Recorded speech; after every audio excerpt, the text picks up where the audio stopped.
చెడ్డవారితో దూరంగా ఉంటే సరిపోతుంది. కానీ ఎవరైతే మన మీద ప్రేమ నటిస్తూ, ప్రేమ కురిపిస్తూ, వాళ్ళ అవసరాలు తీర్చుకుంటూ ఉంటారో వాళ్ళతో చాలా జాగ్రత్తగా ఉండాలి. వాళ్ళకి చాలా దూరంగా ఉండాలి. మన మంచితనాన్ని లోకుగా తీసుకుంటూ ఉంటారు. వాళ్ళతో చాలా జాగ్రత్తగా ఉండాలి.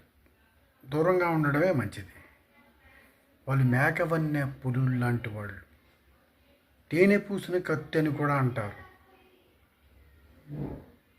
చాలా జాగ్రత్తగా ఉండాలి సుమా. అందుకని రామాయణ భారత భాగవతాలని క్షుణ్ణంగా పరిశీలిస్తూ ఉండాలి.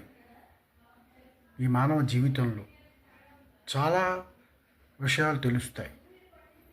ఎలా బతకూడదో రామాయణం చెబుతుంది, ఎలా బతకాలో రామాయణం చెబుతుంది, ఎలా బ్రతకకూడదో మహాభారతం చెబుతుంది. మోక్షం దేవుడికి దగ్గరగా, భగవంతుడికి దగ్గరగా ఎలా అవ్వాలో భాగవతం చెప్తుంది. అంచేత ఆ మూడు వదలకండి. సమాజంలో జాగ్రత్తగా ఉండండి. Thank you.